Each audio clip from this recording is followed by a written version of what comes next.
अस्सलाम वालेकुम स्टूडेंट्स। मोहम्मद आसम फरीद की जानिब से आपको नेशनल कॉमर्स ग्रुप में खुश आमदीद कहते हैं।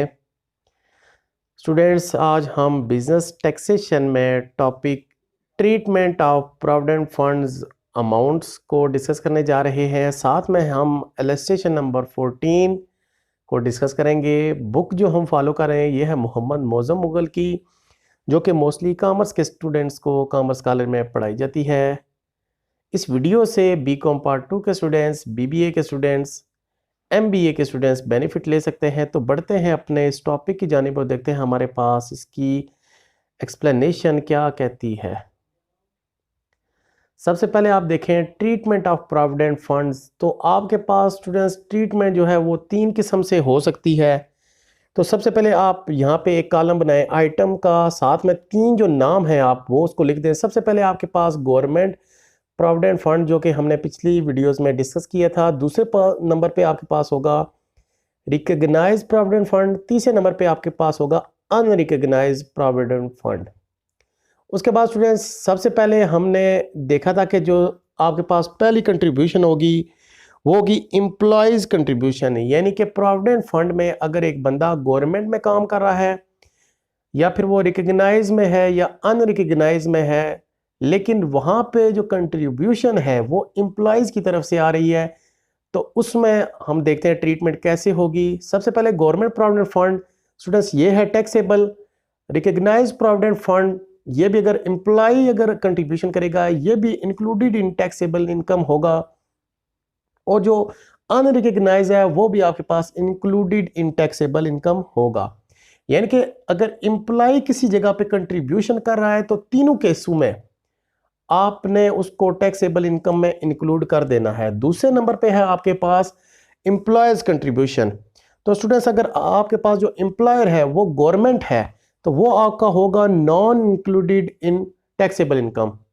अगर वो रिकग्नाइज प्रोविडेंट फंड होगा तो उसकी एक्सप्लेनेशन में आप लिखेंगे not included if the amount is up to 10% of salary of employee. In case it exceeds 10%, the excess amount will be included। अगर एक बंदे का प्रोविडेंट फंड उसकी टोटल सैलरी का 10% है तो वो इंक्लूड नहीं होगा, लेकिन अगर 10% से जितना ज़्यादा होगा तो 10% से जितनी ज़्यादा अमाउंट होगी वो टैक्सेबल इनकम में शामिल की जाएगी। अगर हम सपोज दैट एक बंदे की टोटल इनकम का 10% जो रिकग्नाइज प्रोविडेंट फंड था तो उसका एक्चुअल में था 25%, तो 10% तक एग्जेम्प्ट है। बाकी के जो 10% से 25 तक जो डिफरेंस है 15%, ये 15% आप टोटल सैलरी का निकाल के आप उसको टोटल टैक्सेबल इनकम में शामिल कर देंगे। उसके बाद स्टूडेंट्स है अगर अनरिकग्नाइज में होगा तो not included in taxable income.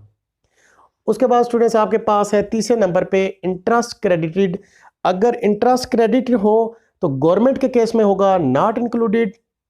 दूसरा जो केस है हमारे पास जो रिकग्नाइज है वो कहता है कि not included if the rate of interest is up to 16% and amount is less than 1/3 of salary, otherwise the excess amount will be included. ये भी आप याद रखिएगा कि रिकग्नाइज में ये दूसरा पॉइंट है जिसमें आप पहले पॉइंट में आपने एम्प्लॉयज कंट्रीब्यूशन में 10% याद रखना है, दूसरे में आपने इंटरेस्ट क्रेडिटेड 16% से ज्यादा प्रोविडेंट फंड नहीं होना चाहिए उसकी सैलरी का। जितनी अगर वो 1 लाख रुपए सैलरी है तो उसका प्रोविडेंट फंड 16% से कम होना चाहिए। अगर 16 की जगह 18% होता है तो आप उसका सैलरी का 2% निकाल के वो आप इंटरेस्ट रेट आप उसमें ऐड कर देंगे टोटल टैक्सेबल इनकम में। या फिर 1/3 से भी आपकी अमाउंट लेस देन होनी चाहिए, तो जितनी भी ज़्यादा होगी आपको उसको इंक्लूड कर देंगे। उसके बाद अगर वो अनरिकग्नाइज है तो वो नॉट इंक्लूडेड होगा। लास्ट पे है आपके पास students receipts of accumulated balance. अगर एक्युमुलेटेड बैलेंस हो तो अगर गवर्नमेंट का केस आए तो नॉट इंक्लूडेड, अगर हो अनरिकग्नाइज हो तो नॉट इंक्लूडेड, और अगर आपके पास रिकग्नाइज हो अनरिकग्नाइज हो तो included to the extent of employee's contribution and interest rate. जितना भी वो एक्सटेंड करना चाहे एम्प्लॉयज कंट्रीब्यूशन इंटरेस्ट रेट के हवाले से तो वो उसको कर सकता है।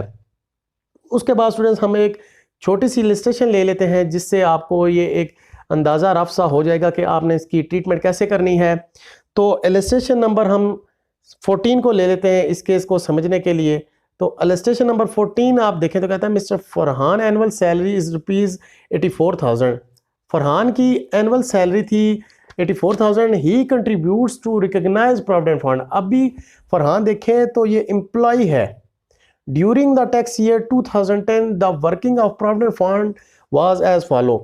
2010 के मुताबिक जो फरहान की टोटल इनकम थी उसकी प्रोविडेंट फंड को उसको इस तरह से लिखा गया था, mister Farhan employee contribution 8400। Employee की जो कंट्रीब्यूशन थी वो 8400 थी, एम्प्लॉयर्स की जो कंट्रीब्यूशन थी वो 8400, दोनों की यानी कि 8400 थी।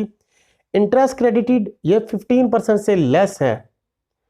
तो आपके पास ये देखें हमने टोटल 16% पढ़ा था, तो 16% से लेस हो तो आप उसको इग्नोर कर देते हैं। ये 23,000 बनी है उसकी इनकम।